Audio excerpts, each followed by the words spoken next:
Chapter 9 terkait bagaimana kita menganalisa dan menginterpretasi terhadap kualitatif data.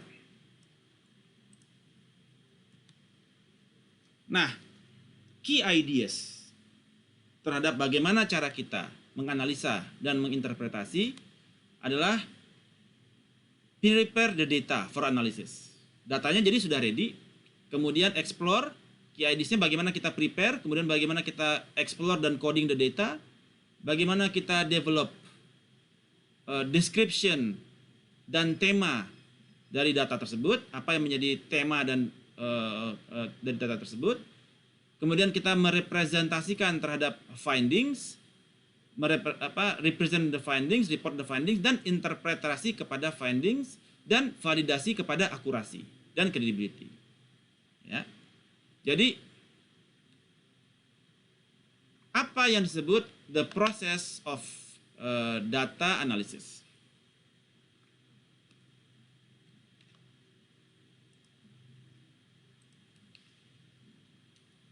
Jadi di dalam proses of data itu kita melakukan apa yang disebut dengan coding, ya. Coding the text untuk description to be used in the research report, ya. Nah, ini akan kita pelajari lebih lanjut di next chapter setelah ini terkait dengan grounded theory, bagaimana kita melakukan coding terhadap grounded theory, yang tujuannya adalah untuk menemukan tema, ya, dari coding, kategori, and themes. Coding, kategori, and themes. Bagaimana kita menemukan kategori dan kemudian menemukan themes dari verbatim yang telah kita kumpulkan dari interview yang kita lakukan. So, how do you prepare and organize the data? Jadi data itu kita bisa dapat data banyak kan, dari kita dapat dari Twitter, dapat dari Facebook, ya, tinggal connect ke Twitter, download, tinggal sebut nama mau by day bisa, by name juga bisa, ya, asal Anda tahu siapa yang Anda mau tweetnya Anda catat. Terus dari Facebook bisa, asal Anda tahu Facebook akunnya berapa, Anda bisa masukin, Anda bisa download data Facebooknya dia yang bahkan yang udah kehapus pun kita nggak tahu, mungkin bisa, ya. Instagram, captionnya apa aja, komennya apa aja terhadap dia punya Instagram, apa saja komen-komennya. Siapa yang komen paling banyak? Nah, kalau Anda curiga kepada suami Anda atau istri Anda bisa pakai ini. Siapa cewek yang like, yang komen paling banyak? Jangan-jangan ini ada main sama suami saya gitu, ya. Jadi bisa ketahuan tuh siapa yang paling banyak komen. Aduh, idolaku gitu, ya. Aduh, pokoknya aduh terus deh pokoknya. Nah, itu ketahuan tuh. Ada bakat nih kayak ini. Ada bakat. Ini siapa, Mas? Gitu, ya. Jadi bisa ketahuan. Jadi bisa ketahuan tuh siapa yang paling banyak komen. Apa aja di komen gitu, ya. Instastory-nya dia di komen, yang komen siapa aja. Anda bisa download itu di RStudio. Dengan R, Anda bisa hitung tuh siapa aja yang paling banyak komen di situ. Nah, yes. Interupsi sebentar. Jadi dengan menggunakan R ini orang nggak punya privacy lagi dong, karena kan tadi Bapak bilang misalnya kita DM-an itu juga bisa ketahuan, Instastory di komen itu kan masuknya ke DM bukan ke publik gitu, Pak. Berarti dia juga bisa dapat data personal yang percakapan private kita juga dong, Pak. Saya belum pernah coba, ya, tapi kalau API-nya dikasih bisa. Kan API itu semua transkrip percakapan kan ada semua, terbuka semua kalau kita punya API, ya. Jadi Anda bisa pakai API itu mendownload berdasarkan topik. Misalkan topiknya Gunung Semeru. Semua komen terkait Gunung Semeru di Instagram Anda bisa tarik. Walaupun dia berupa komen, walaupun dia berupa status yang ada terkait kata-kata Semeru, itu Anda baca. Apa saja yang menjadi top 10 focal point? Ada hantu gunung, ya kan? Hipotermia. Nah, itu dibahas semua tuh berdasarkan kata-kata Semeru. Nah, kalau berdasarkan akun seseorang terhadap misalkan akun A gitu, akun 9 benua gitu. itu muncul semua. Kan dia replay kepada 9 benua. Replay lagi kepada 9 benua, forward lagi, retweet lagi. Muncul semua itu yang 9 benua, yang kata-kata 9 benuanya ada muncul. Bisa di-download. Oh, namanya Tisa, dia replay Tisa gitu ya. Tisa asik nih Mbak, oke banget Mbak. Saya suka Mbak, bajunya bagus banget Mbak. Nah, itu kita muncul semua itu kata-kata itu. Nanti kita bisa peringkat mana kita kira-kira kita bisa analisa Tisa ini hobi fashion nih kayaknya. Jadi peringkat pertamanya bajunya bagus. Nah, kayak gitu ya. Kalau berdasarkan 2 kata peringkatnya ya. Kalau peringkatnya cuma 1 kata apa gitu ya. Nah, jadi kita bisa, dan benar, sekarang sudah tidak ada lagi privacy. Welcome to the new world. Sekarang sudah tidak ada lagi privacy. Semua bisa disedot ya. Semua bisa disedot gitu ya. Tinggal disedot sedikit, sedot udah. Jadi karena memang diberikan API. Yang mana kita ada akun, kita harus daftar, minta API-nya, diberikan akunnya, yang berbayar dapat bisa setahun, tarik data setahun, yang gratis cuma 7 hari. Ya, jadi welcome to the new world. We can find any of your jejak digital gitu ya. Jejak digital Anda ada di mana-mana. Ya, hati-hati. Ya, silakan Pak. Bapak izin tanya. Silakan. Berarti kalau tidak ada privacy ini, mohon maaf, misal kayak akun internet banking dan passwordnya dan semacamnya yang berhubungan dengan keuangan tersedot di sini Pak ya? Atau itu di inskripsi lain Pak? Kira-kira. Oh. Berapa kali bank pemerintah datanya diacak-acak Pak? Sering nggak? Itu sering diinterview sama Mbak Tisa gitu kan. Kenapa ini nasabah sekian ribu datanya kacau balau nih? Ada transaksinya nyebar sana sini. Ya kan? Artinya memang diterobos, Pak. Ya kan? Jadi ya seperti itulah gitu ya. Jadi memang ya seperti itulah. Jadi kita beresiko tinggi ya. Beresiko tinggi. Oke. Jadi tidak ada lagi privacy, Pak. Dan undang-undang privacy data, undang-undang privacy data privacy sampai sekarang juga belum ada kan, ujung pangkalnya kan, belum ditetapkan oleh DPR, dan lain sebagainya. Nah, itu semoga Mbak Tisa bisa agak push itu ya, supaya undang-undang data privacy kita bisa muncul ya. Karena kalau nggak diatur, ini kita bisa download semua nih Mbak Tisa. Iya. Bisa. Hati-hati. Jadi penerimaan pegawai bisa menentukan profiling ya kan, serahkan Facebook Anda. Jadi sekarang orang pada pakai akun palsu, akun fake. Mana ada yang berani pakai akun asli sekarang? Semuanya pakai fake akun. Karena kalau dia pakai real akun, dia masuk profiling. Nih, masuk ke yang mana ini? Oh, yang berkata ini siapa aja dimunculin tuh. Yang terkait bicaranya, yang terkait misalkan saya buat pakai ini ya. Oh, yang terkait topiknya ini, siapa aja tuh akunnya? Muncul tuh daftar akun yang membahas masalah itu di Twitter. Ini akunnya siapa ini? Akunnya siapa ini? Ini robot bukan? Ini robot bukan? Nah, kenapa dia bicara seperti ini? Itu jadi panjang urusannya kan? Dan itu bisa ditelisik semuanya. Nah, jadi hati-hati bikin komen ya Bapak Ibu ya. Ya Pak, izin Pak. Iya Pak.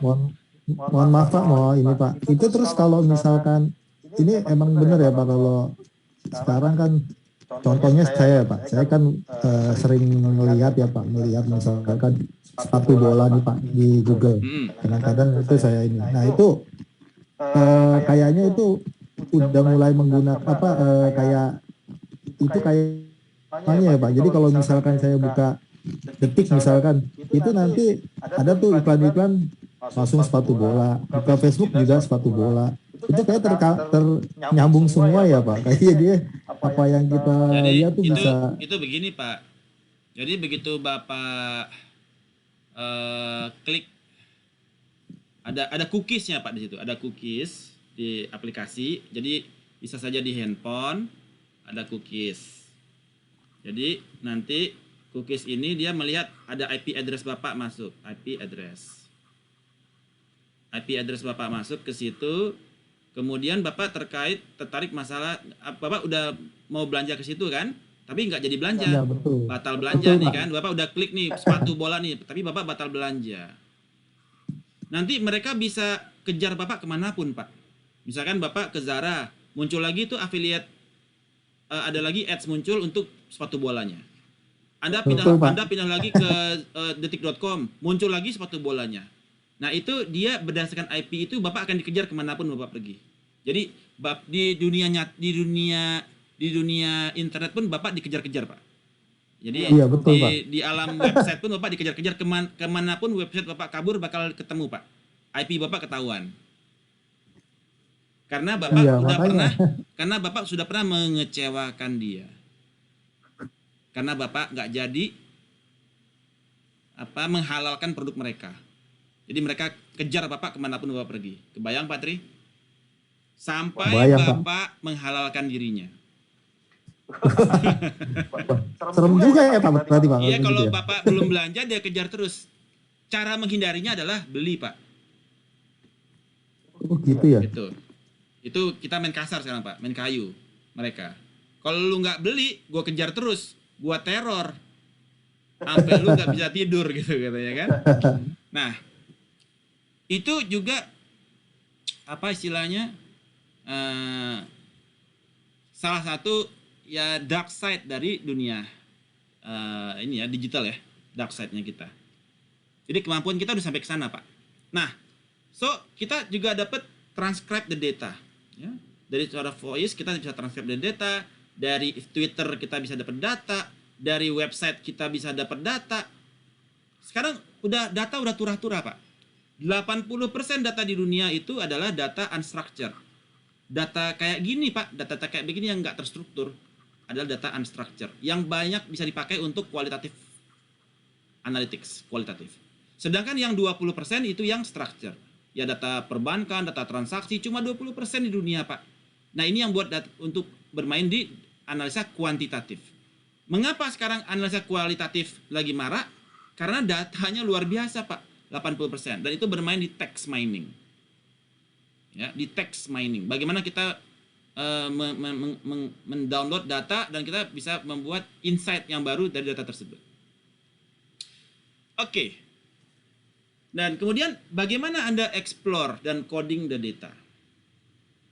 Ya. Jadi kita bisa menggunakan grounded theory analysis, jadi kita coding the data, kemudian kita categorize, dan kita bikin teams. Nah, nanti kita akan bahas di chapter selanjutnya. Step in coding. Jadi kita siapkan dulu transkrip. Nah, transkripnya udah ready belum dari Twitter? Udah berhasil di-download. Di Twitter udah dapat, di website udah dapat, ya. Semua website, apapun websitenya, semuanya bisa di-download, Pak. Menggunakan web scraper. Web scraper. Data dimanapun di tweet sosial media semua bisa dapat Pak menggunakan API. Kalau di web menggunakan web scraper, kalau sosial media menggunakan API. Jadi kemudian nanti dibersihin. Nah transkripnya udah muncul. Oke, kita udah selesai dapat transkripnya.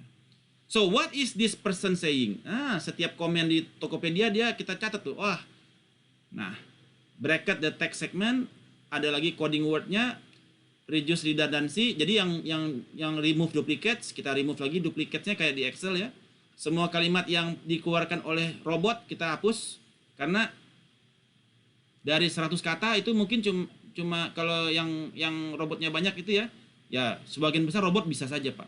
Jadi supaya topiknya itu trending terus, supaya topiknya hidup terus, jadi dia pakai robot. Jadi datanya apa istilahnya? Rame terus lah gitu ya, robotnya terus yang gerak di sosial media supaya topik itu hidup terus. Kuncinya Pak, yang penting banyak respon. Kalau responnya udah turun ya udah nggak menarik lagi di topik. Supaya responnya tetap naik, dibikinlah kuis,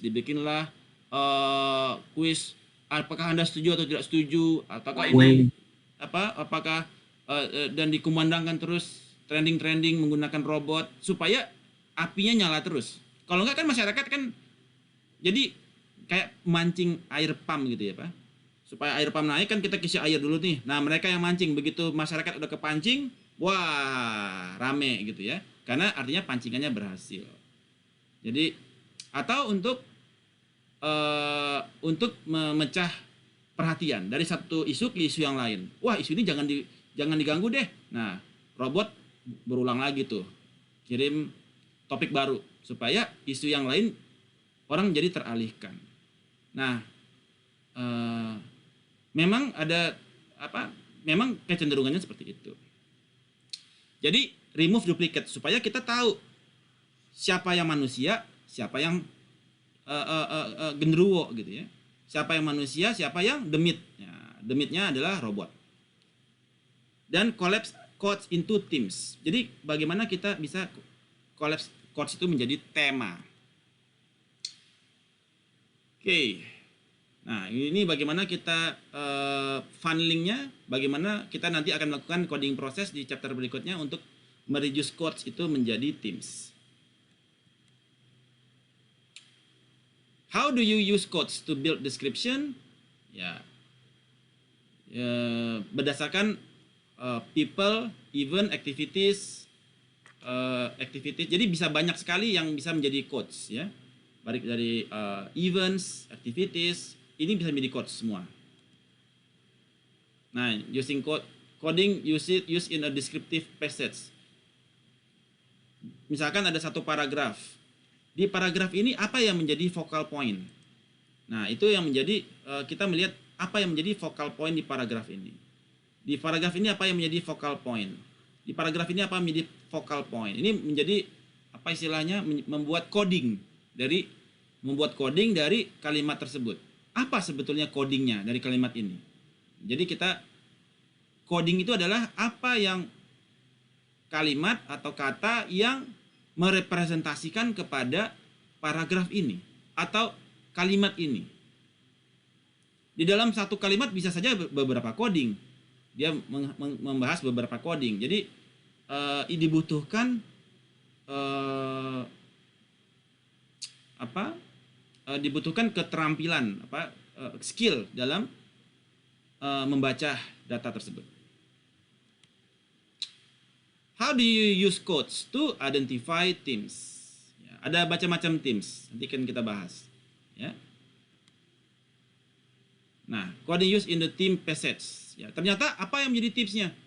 Ternyata dari kalimat ini, misalkan ada codingnya ini, kategorinya ini, dan themesnya adalah safety. Jadi dia mengerucut kepada tema yaitu safety.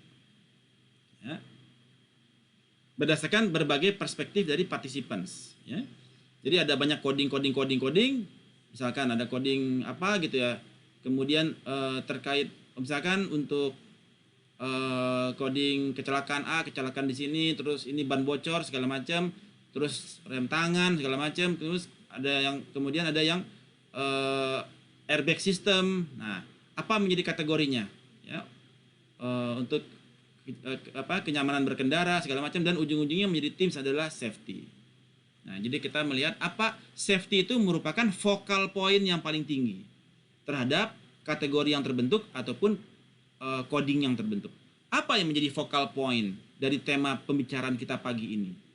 Apa? Ternyata masalahnya adalah masalah safety. Ataukah masalah trust, tidak adanya trust. Jadi ada focal point yang menjadi themes terhadap sebuah topik atau terhadap sebuah research questions. Apa menjadi focal point atau tema dari permasalahan yang timbul? Kenapa harga PCR itu, kenapa masyarakat harga PCR itu tinggi? Ya, karena ada masalah terhadap accountability, misalkan gitu. Jadi bahwasanya ada yang bermain di sana, accountability-nya bermasalah. Ya, ethics ada juga di situ, temanya ethics sebenarnya. Ada ethics yang dilanggar. Karena ternyata harga mahal, ini terus ini pakai perusahaan, ini bla bla bla, kategorinya apa? Ujung-ujungnya temanya apa? Ethics. Ada ethics yang norma yang dilanggar terhadap corporate governance. Jadi ada bagaimana kita menemukan focal point atau themes dari topik pembicaraan ini. Jadi ketika berakhir itu pembicaraan, seharusnya sudah didapatkan apa yang menjadi tema di sini. Dari semua coding, semua kategori, dan mengerucut kepada ada 2 atau 3 tema. Oh, ternyata masalah ethics bermasalah. Kemudian ethics bermasalah, kemudian leadership bermasalah misalkan, atau trust bermasalah. So how do you represent the findings? Ya, bisa berupa drawing, descriptive table, ya, kita storytelling, ada tree berupa gambar, berupa diagram dan lain sebagainya. It can be. Bagaimana kita report kepada finding? Jadi kita bisa how do you report finding? Kita bisa berdasarkan multiple perspektif terhadap masing-masing tema. Jadi ketika kita ada coding, kemudian dia mengerucut kepada ada kategori, dan kemudian menjadi ada 3 teams. Jadi ada tipsnya apa? Ethics misalkan. Kemudian leadership, kemudian ada misalkan ada ethics, leadership, dan trustworthy. Bermasalah. 3 tema ini yang bermasalah ternyata. Misalkan. Ya, ada multiple perspektif terhadap each team. Jadi kalau kita pakai R tadi akan ketahuan. Di ethics ini dia frekuensinya berapa? Misalkan frekuensinya 10, di sini 5, di sini 3. Berarti masalah yang paling utama adalah masalah ethics. Karena frekuensinya paling tinggi yang membahas tema ethics. Tetapi di dalam pembicaraan bukan ethics yang dibahas, tetapi coding. Nah, di dalam Twitternya itu yang dibahas codingnya. Terus mengerucut kepada kategorinya. Baru mengerucut kepada tema focal point atau themes-nya. Nah, kalau kita mau melihat mana yang paling berpengaruh terhadap hal tersebut, kita hitung lagi. Yang si ethics ini ada berapa, ada kepada berapa kategori, dan kategori itu ada berapa coding, total ada berapa? 10 ethics, 5 leadership, 3 trustworthy. Artinya isu utamanya adalah ethics. Ini bisa dilakukan per masing-masing pembicaraan. Ya. Per masing-masing. Kita rekam aja ntar Tisa lagi ngobrol. Nanti kita lihat apa yang menjadi tema di situ. Ya. Rekam si Tisa ngobrol, masukin ke transkrip verbatim. Nah, nanti ada analisa. Ini codingnya apa aja nih sebetulnya? Ada banyak coding tuh bermunculan. Kategorinya apa nih yang dibahas? Kemudian apa yang menjadi focal point-nya? Oke. How do you interpret the findings? Bagaimana kita menginterpretasikan kepada finding?